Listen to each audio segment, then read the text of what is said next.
There's nothing I hate more than scuff marks on a wall. ScuffX delivers superior scuff resistance in the most challenging, high-traffic commercial environments, thanks to its patent-pending scuff-resistant technology. Yes, there's people in a lab somewhere thinking about how to keep scuffs off walls. Where we're running around like crazy, there are actually scientists trying to figure this stuff out, and no one's done it better than ScuffX. I would not endorse this product if I didn't believe in this product. As a hotelier, it is so important to solve this problem because we spend so much money, so much time on painting hotel rooms that we finally found a solution. And I don't think anyone does it better than ScuffX. The high-performance ScuffX latex paint reduces the need for touch-ups, repaints, offers significant savings on long-term maintenance costs. And for all the information you need, go to benjaminmoore.com.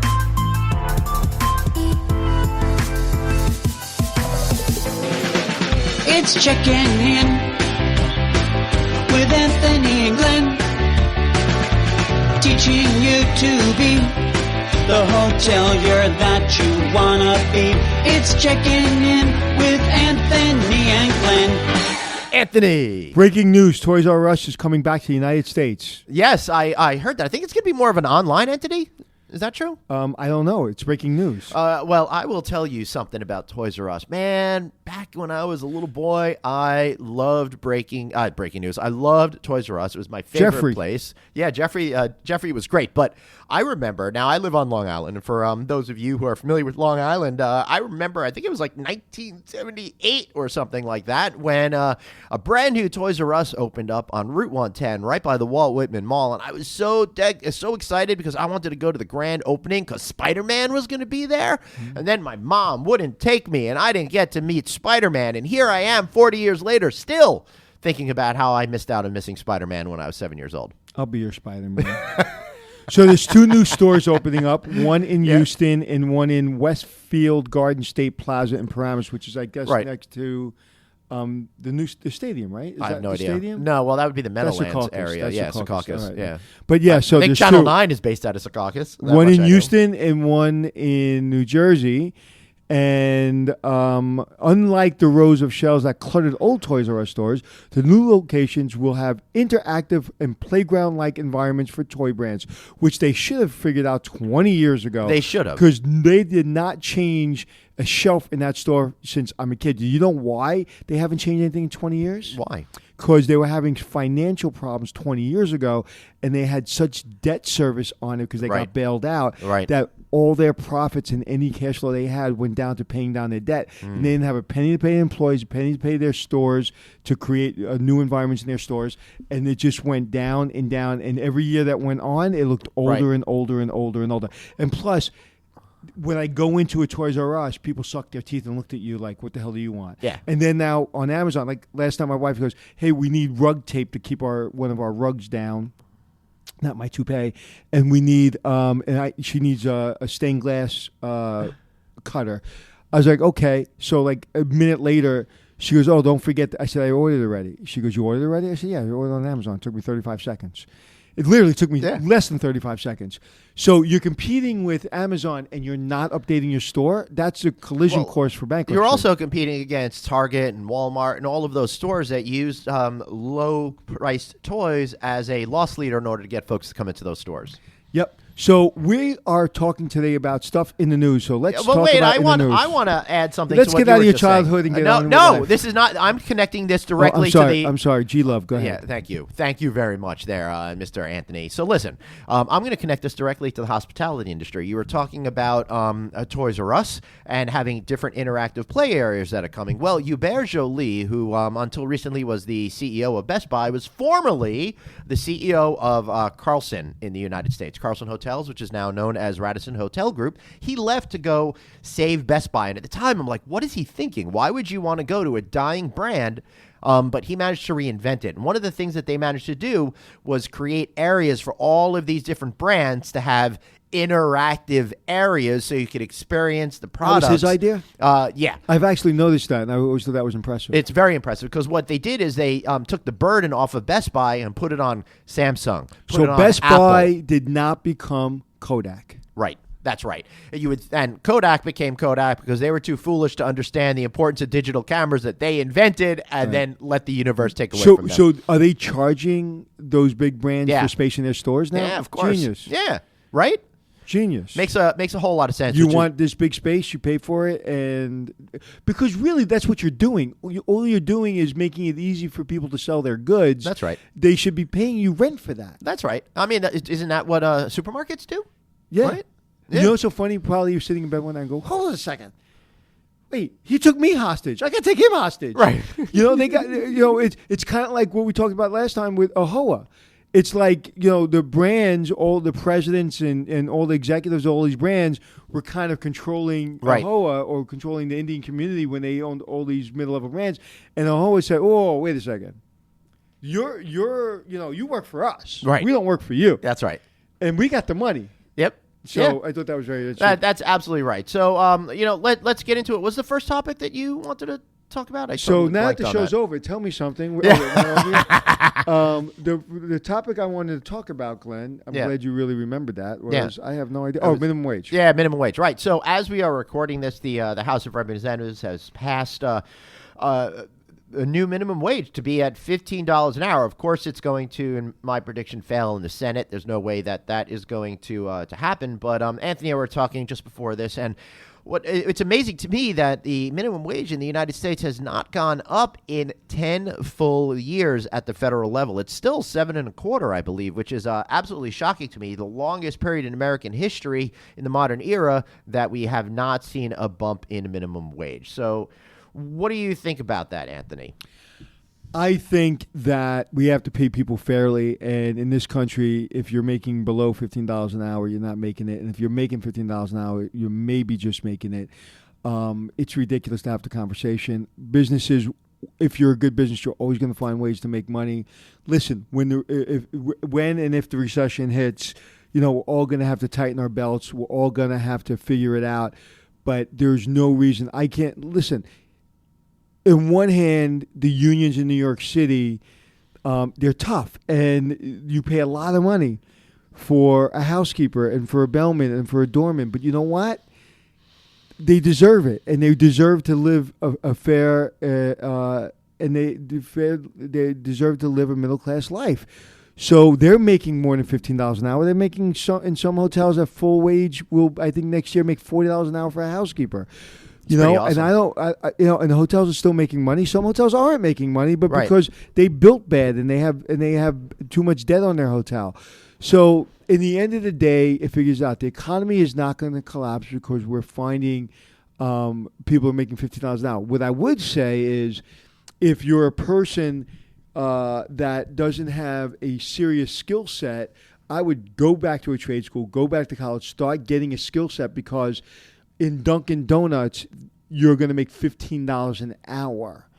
Okay? So, you want to make, if you can make $15 an hour in Dunkin' Donuts, that means you can probably, the competition is going to get stiff. You're going to make $20, $25 an hour doing something like working at Best Buy if you know computers and know how to, if you can be a supervisor in Best Buy and you know the technology and you know what you're talking about when it comes to consumer products, maybe you can make more money. So if the baseline is going to be $15 an hour, that means there's going to be opportunities for people to make $20 an hour, $25 an hour to be supervisors. So I look at it as the glass is half full, not the glass is half empty.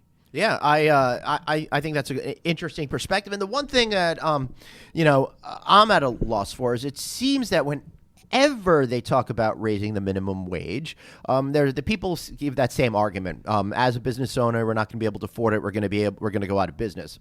No, you pass it on to the consumer. Yeah, and it is what it is. I think the unique problem that's happening right now in the hotel industry is that wages have not kept up with where we are in the hotel industry cycle, and now at a point where I'm convinced we're at the peak of the cycle. Expenses are really starting to rise right now, and it's getting harder and harder to keep pushing up those rates. Now it's starting to become a little bit nervous time to bring those salaries up from an owner's point of view. Look at the mid-scale hotel 10 years ago and look at the mid-scale hotel today.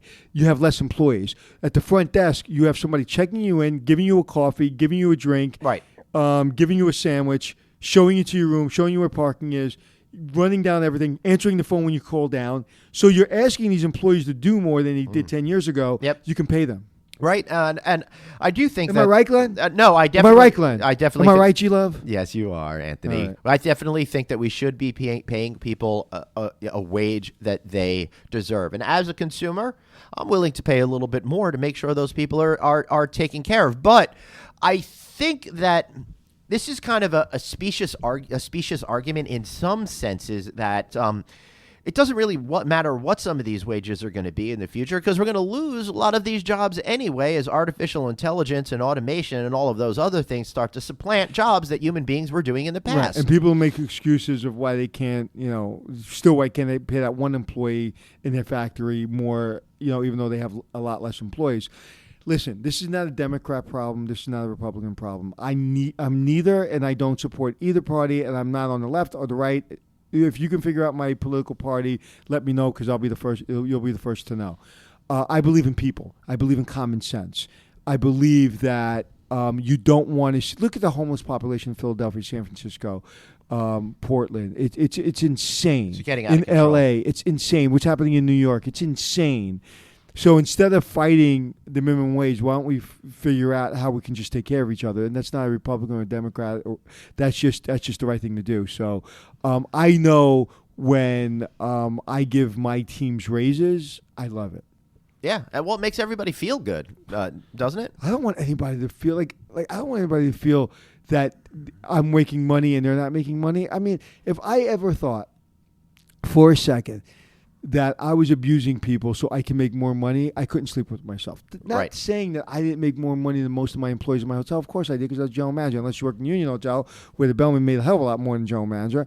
But the point being is we all want the dream. And what's the dream? The dream isn't a house. The dream isn't a business. The dream is financial independence. So whether you own a house, whether you own a business, doesn't matter. What matters is, are you financially independent? And that's what everybody wants. Right. And you're not getting there making $7.50 an hour. You're not getting there $15 an hour, but it's a start. Right. It is a start, but now let's switch it to the side of the worker's responsibility. Right. It's all good and well to have $15 an hour, but it's also not so great if you're in that position for 5 years, 10 years, et cetera, et cetera. And part of that, fiscally conservative side of me, when I see that McDonald's employee complaining that they haven't gotten a raise in 10 years, I start to wonder, what is it about you that you haven't been able to put yourself in a better position to get a raise after 10 years? Maybe they're raising 3 children. Right, maybe. Maybe they don't have the education. They can't go back to school. And maybe they just want to work at McDonald's because it's close to their home. That's not what I'm saying. What I'm saying is, if you haven't gotten a raise in 10 years at that particular McDonald's, what are you bringing to the table? Nothing. I've been there 15 years. I show loyalty. Give me a raise. No, but shouldn't you be wanting to work as hard as you can so that you get those promotions? Well, you're talking about 2 different things. Maybe they are. Maybe they're not getting promotion. Maybe I just need to. I don't know. I want to put fries in the bag. I want to throw salt Maybe. on them, and I want to go home because I need to raise my family. And if I'm there 15 years, I can get a friggin' raise. Right. Because I'm showing you. There's a place I go to in Cheapside Bay, Brooklyn, called Rolling Roaster. Yep. There's a young lady that's worked there since I worked there in 1983. She's been there probably since 1979. Jeez. Okay, she works in the same station, doing the same thing forever. She always has a smile. She's always consistent. She's not better. She's not worse. She's not improved in any way, shape, or form, because she was great back then. She's still great. I can't imagine how much they're paying her. But they have to be paying her a loyalty fee because, there's all new kids working there all the time, and she's consistent. So if they're paying her $30 an hour, why not? She's been there for 40 years, and she basically trains everybody just by being there and showing how to work. So I think should be some type of loyalty fee. Right. Yeah. Right? Yeah. I know if it was my business, I wouldn't want to lose her. No, but as a business owner, you might also not want to have to spend a whole lot more money to keep that person in place if they don't seem to be complaining, right? I don't work that way. I'm not saying you do. I work that way if I could afford it and she's been with me 40 years, I'm buying her a friggin' retirement house. I am. 100%. I'm like, where do you want to retire to? Surprise, there's a house in Florida waiting for you. If I could afford it. Right. Why not? That good. Come on. Tell me that wouldn't be the greatest feeling in the world to take someone who's worked 40 years that wants to retire but can't afford it, and she goes down the floor and you buy her a friggin' house and it means nothing to you financially. Oh my God, that's got to be the biggest high ever. And it would make a very shareable video on YouTube. Yes, absolutely, for sure. But I think that from the employee's point of view. I worry that if you're in that area where you're worried about the price of minimum wage, and I know that there's a lot of folks that are caught in that cycle, whatever. But I think if you have the wherewithal to be listening to this particular podcast, you have the wherewithal and interest in trying to find ways to better your life and move yourself forward. Yeah, but it's simple. You've simplified it. Again, my other podcast. But I haven't finished. We talk about personal branding. I want you to finish so I can get the plug in from my other show, personal. It's about personal branding. But go ahead, finish your thought. I want people to start thinking about how they can make themselves more valuable in general. What gives you the right that you want people? What do you mean you want people? What does that mean? I want people to be more successful. I want people to feel good. Why? How does it bother you? It doesn't bother me. I just want people to do better in their lives and find ways to Who are you to achieve. tell people to do better, Brian? I'm nobody better than anybody else, but I am somebody that, wants people to be successful and care. Would you like me to give you a hard time now? No, but it's hard. but I've learned in my career that it's not that easy. People got demons, and people, of course, and people have that movie in their head that plays for 20 seconds saying "you suck, you suck, you suck." We all have that, right? Yeah, I have a movie in my head saying Glenn sucks, Glenn sucks, Glenn sucks. G Money, or something else we haven't. But G Love is great, and if you don't know G Love, you have to listen to our last podcast to understand. If you listen to all our podcasts, you understand why I call him G Love. Yeah. So, all right, I'm going to stop interrupting you. You won't, but that's okay. But I just want to issue a warning out there that I think we're at a crossroads in society, and for folks that are still coming up in the career world, are you having a job out there that can be taken away from you by a machine or other methods? What are you doing to ensure that your career path is going to be safe over a long period of time? But also, it's not going to be safe because technology, just is ahead of us every day. It's just getting ahead of us. It's always, it's right there, man. We're always on the cutting edge. Who would think that a car could basically drive itself? Who thought Skype would be a thing? I mean, the fax machine still blows my mind. So it's moving so fast. So it's not so much being prepared for the future, it's being prepared for the pivot. Yeah, and right. That's a great way of putting it. The future, it's like, I got time. But when the time's here and you weren't paying attention, do you have the ability to pivot and not blame technology, not blame your mother, not blame society, the president, whatever? I can blame the president for a lot of things. But it has nothing to do with me in making myself successful and not successful. It's no one's fault. So be ready for that pivot, because that pivot's coming. Right. I think there's a lot of wisdom in that statement, especially the whole idea. There is, I said it. Well, of course, yeah. I mean, everything you say is sacrosanct, but I think there's a lot to be said about not externalizing and internalizing things. Only you out there can be the best person that you can be and find the opportunities out there that are best for you. If I say to you, Glenn, you made me feel sad today, what would you say?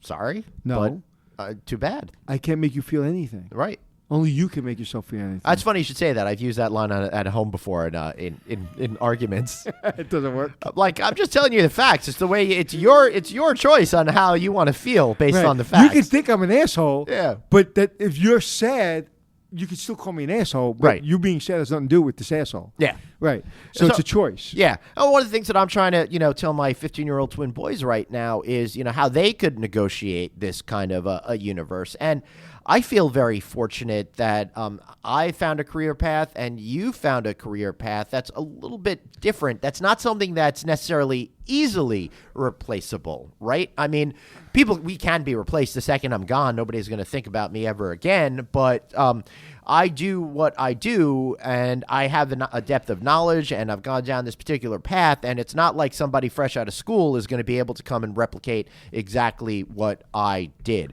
But if you're in a job that's paying minimum wage, you're exposing yourself to anybody else coming in and doing your job. Does that make there's a little sense penis on the table? To me? This is my sex toy, but it actually goes to the end of the headphones that I'm using to plug into a larger socket. Yeah, I knew that, but I just wanted to say, where's that little penis? On the table? Yeah, look out for my new film, The Man with the Golden Penis, coming to theaters this fall. So is it harder to find a job today than it was 40 years ago? Yes or no? Hell yeah. Hell no. Oh, come on. Then why are so many millennials living at home with their parents still? Okay, I'll tell you why. I'm glad you asked because I have the answer for all your problems. Mm-hmm. Okay. Everything's been easy over their lifetime. Too easy. Email, Too easy. Information. How do you go to the library and how do you find a book? I know. Right. It takes effort. Do you know how hard it is that I can't make any more good Dewey Decimal System jokes in my life? Because no one gets them. Right. I didn't know there were Dewey Decimal jokes, but okay. I actually had You can go to the Library Hotel here in New York City, and you can make all, because I'm sure they'll get them. I had a Dewey Decimal joke, actually, on a podcast Do you know every time I say library, I have to really think about it because I say library at home, and everybody makes fun of me. So I'm trying really hard. So my point being is, it took effort, and it took a lot of energy to find a job. Right. Today, I want to find a job in the hotel. Right. I can go on LinkedIn.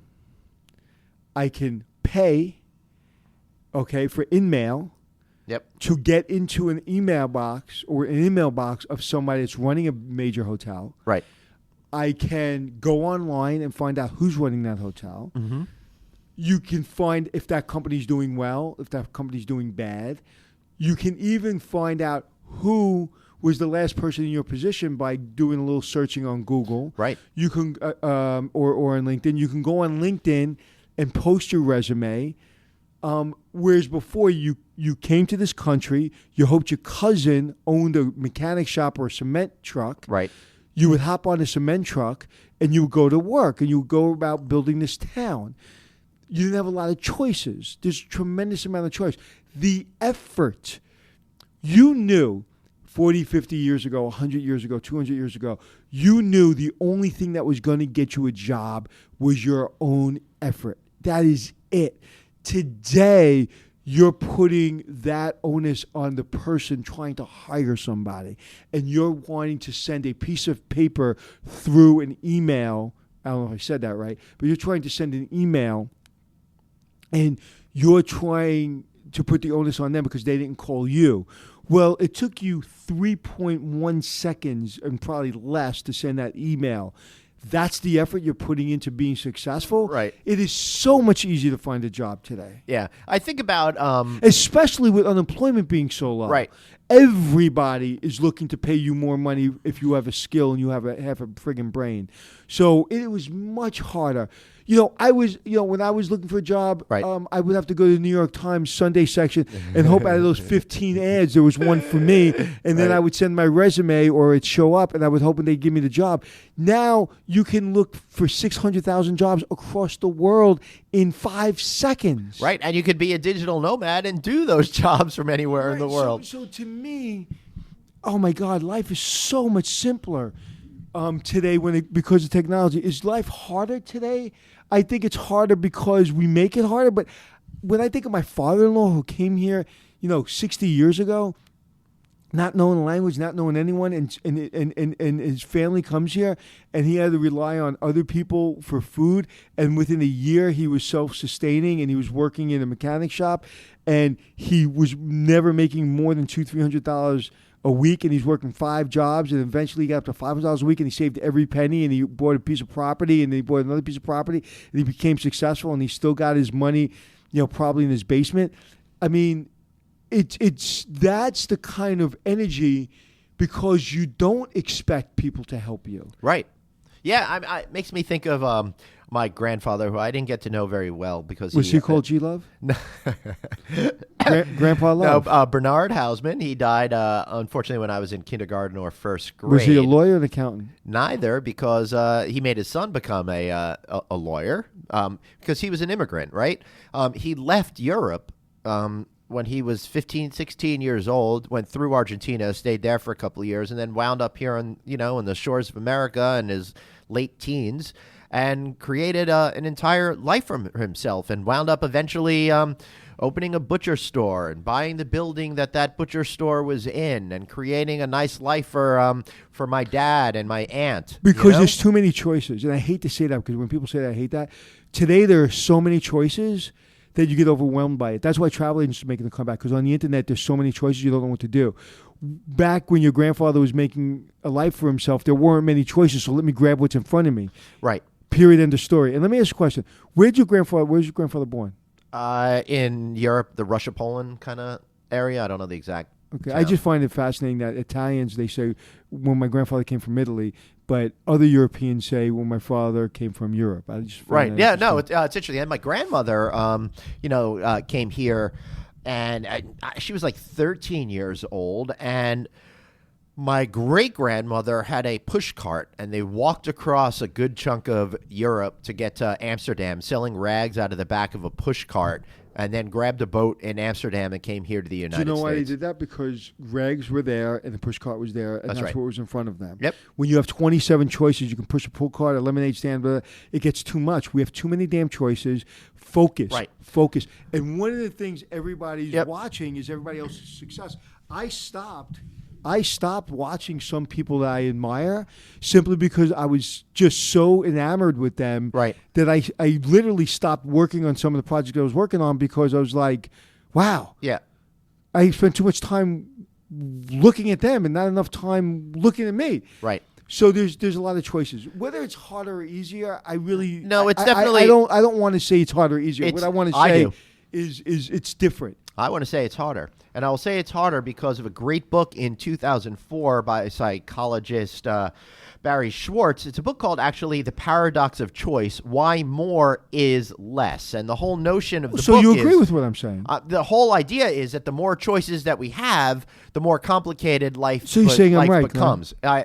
Yeah, I guess I am then. Because right? because what I said was life... Right. Oh, okay. I'm right, but I'm wrong. Right. Meaning, yes, life gives us too much choices, so it's harder. Right. But if you just focus and stop worrying about the 37 choices and just pick one or two, right. It's easier. Yeah, right. It's kind of like... hold on. So I'm going to take... right. I'm going to have a problem with that book. I have a problem with that book for a reason. Okay. You're saying it's harder, but it really isn't harder. You're not filtering out the bullshit. So it's right. actually easier. So the book should be, it's much easier, stop making it hard. Right. I think the whole thesis of the book is how happiness is affected by success or failure of a goal achievement and stuff like that, and how too many choices and stuff plays into that. I know that it's much simpler if I go into the supermarket and there's 2 brands of ketchup as opposed to 40 brands of ketchup. Right? It just simplifies it and, helps cut through that clutter right away. Or just name an original and the best and you'll buy it. Right. That's why we're changing the name of this podcast to the Original Best Podcast. Yeah. Or I was just thinking Ray's famous Original Best Pizzas. Yeah, that was a war. Hey, could we name our podcast the Original Podcast? Yeah, why not? Unless see if there's a podcast named that. Because wouldn't you want to know what the Original Podcast is all about? Is it about original stuff, or is this the original first podcast ever? That'd be fascinating. I know. It doesn't say a podcast here called Original Podcast. Okay, so since this is not live, I'm going to... How do we buy that? Let's go. Let's see if originalpodcast.com is available. If not, I'm literally sending my assistant a text as we speak. Originalpodcast.com is for sale. How much? All right. It looks like somebody already owns it, and they want to buy it. But how about the podcast? But can't you just post the podcast, the original podcast? Oh, I'm just saying for the web. But can we? The how do we take the podcast, the original? Well, we podcast could call name? it the original podcast. Let's see if that goes. All right, we're looking right now. I'm having trouble typing everything, and as I'm sending my assistant. A note. This is makes for fascinating radio, by the way. I think so. Uh-oh. It says the originalpodcast.com coming soon. We're under construction. I don't believe you people at all. It's a Squarespace site, too. All right. So anyway, Anthony, getting a... all right. So, this would be good. I think what we want people to take away from this is, again, how you could... help create your own destiny. Don't let all of the words and all of the stuff in the universe be negative and get you down and stuff like that. It is up to you. It is not up to somebody else necessarily of you being successful or not being successful at a particular endeavor. And you can do it, and don't be told that you can't. And I know that sounds really super simple and kind of lame at the same time, but if you have the skills and you put in all the effort, you sure can do it. Do you think some people, or a majority of people, the endorphins go off when somebody else fails? Yes. I'm not a big fan of what's called Schadenfreude. That's a German expression. Only Germans can come up with this one. Feeling glee when others fail. Yeah. The only people I feel glee when they fail, I wouldn't even say people I don't like, because I feel bad for them. I don't want anybody to fail. I really don't want anybody to fail. Yeah. Even people I say I don't hate anyone, but there's a couple of people I seriously dislike. And even those people, I don't want to see them fail. I don't want to see them lose their family or their house or anything. I would crush them if they were in front of me, like to try to take my stuff. But I wouldn't want them. I wouldn't want them to fail. Like, what does Kelly Clarkson say in her song? I don't wish you bad, but I just don't wish you well. Oh, I thought you were going to say "Since You've Been Gone." It's the only Kelly Clarkson song I know. What is it? Since you've been gone. No, my favorite song is about her dad. Oh my God, I don't know any of that. Oh, it's great. Stuff. And another Fiona Apple. Fiona Apple. Right. My favorite song is, or my favorite lyric from that song, is I don't remember which song. I don't know how the beat goes, but basically, it's don't pull my trigger and blame my gun. Right. That's a great line. Great. I wish I could write lines. You can. Like G that. Money. Come on, G Money. All right, so tell us something we don't know, Glenn. Oh my goodness, you're really putting me on the spot here with that. All right, so I'm thinking about taking my kids to an amusement park over the next couple of weeks, right? And I love roller coasters, but I'm getting old now, and the roller coasters are starting to get like super crazy cuckoo. So I'm finding that I can't go on these roller coasters like I used to, and it's really pissing me off. Well, remember that podcast we did when the general manager wasn't being standing up for himself, and I went into his desk and got some golf balls and put the balls on the desk and said, "Now here are your balls." No, it's not a balls issue. It's not guts. So it is actually guts, because I'm afraid I'm going to puke them up if I go on these things. So once again, find your golf balls. No, it's not a golf balls issue, Anthony. I don't think you're listening to me. It's a roller coasters used to go up a hill and down a hill and up a hill. Now they'll suspend you on the sides of the tracks, take you over loops, and when you're not even going over loops, they'll spin the cars on a straight part of the track. That is not fun. That is not exciting, and it just makes me sick. Okay, so... Although King of Ka was pretty awesome. I don't know if any of you folks out there have been on that, but it's the world's tallest roller coaster.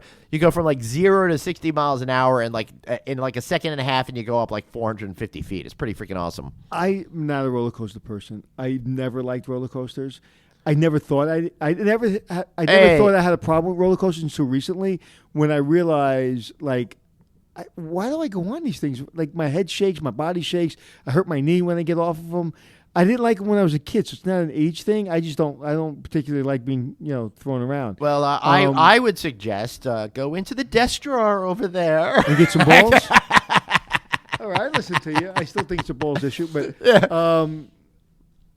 tell me something I don't know, Anthony. The Cyclone, is $15 a ride. No way. That is ridiculous. $15 a ride. So I believe it's $15. So if I'm a little off, I apologize, but it's very expensive. I remember when it was $10 a ride. So as I'm talking, why don't you Google it? Yeah, so let's find that out. In the meantime, give people a quick history of the Coney Island. I was cyclone. just going to say that it was one of the first cyclones or one of the first roller coasters ever. It's one of the first amusement parks ever. It's where if you were an A-list celebrity, it's where you played. You played Coney Island, and the cyclone was a rickety old wooden. 1927 it opened. 1927 was a rickety old roller coaster, and I really never wanted to go on it because every time I went, my neck hurt. And I think they actually got sued because a couple people hurt their neck.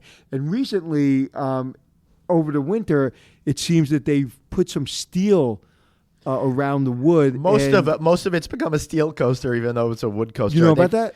They kind of replaced one piece of wood at a time, and a lot of it's a steel structure at this point. How do you know that? I know everything, man. That is true. I love the cyclone. It's freaking awesome. So now I actually went on it with my friend that I talk about sometimes, Enrique, who's our sound guy, and he and I went on it, and I felt great, and I did shake my head, and it's a great ride. So if you ever in Coney Island, ride the cyclone. If you're ever in New York, go to Brooklyn. If you're ever in Brooklyn, go to Coney Island. Yeah, all right. I can't find I can't find it, but if you do want to go to Luna Park, Coney Island, which is the place it's with it where it's at. Oh wait, here we go. Coney Island Cyclone. It says $10 here on Wikipedia, but that could be wrong. You can go to Luna Park, which includes a cyclone ride for a day for $40. It's really cool. It does not include the cyclone. The Luna Park sure does. No, it does not include the cyclone. Absolutely not. That is incorrect. I don't believe you. This doesn't include the cyclone, bro. All right. I'm positive. I've been going there my whole life. No, you could do either, man. It says any day Luna Pass starting at $40. Yeah. And does it say is cyclone included?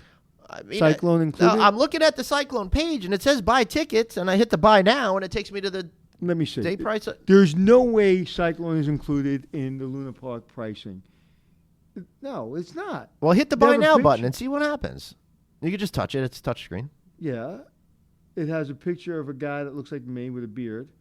And everybody that has a beard looks like me now. And any day Luna Pass includes unlimited adrenaline rush on thrilling rides. Yeah, wouldn't that? Excellent choice for Luna Park experience. Does not include cyclone. I think you're making that part up. I did. How'd you know? That was good that you caught that. God, you caught that quick, bro. Man, I know that I don't know how I love Coney Island. It's so you would beat me at cards because I must. I don't think so, Anthony. I've got about 8 minutes of card experience, and you've got about like 8 decades worth in your. I really want to okay. Coney Island's historic. Yeah, it says $10. It's not $10. Whatever. I think that at this point it doesn't really matter. The point is, it doesn't matter because I don't want people to go to Luna Park, pay $4 and think they're going to ride cyclone all day. But they can. They can't. All right, so Anthony and I are gonna I think just finish duking this out. You guys don't need to listen to any more of this. So should we just wrap this up? Yes, G Money. Right, Anthony. How can we find you online? Anywhere you want to be at Anthony Hotels or on the Cyclone. Great, and I am at Traveling Glenn, and I'm still not scared. I can still go on the Cyclone. It's just that some of those cuckoo rides I'm not going to go on. And I'm talking to you, Joker, at Great Adventure Six Flags. I'm not going on that particular ride. That's insane. Hopefully, I'll take my kids to Donny Park, Whitewater Kingdom, and I'll be able to report back on that experience on a future episode. So for G Money, this is Anthony. Thanks for checking in. Yeah, baby. It's checking in with Anthony and Glenn, teaching you to be the hotelier that you wanna be. It's checking in with Anthony and Glenn.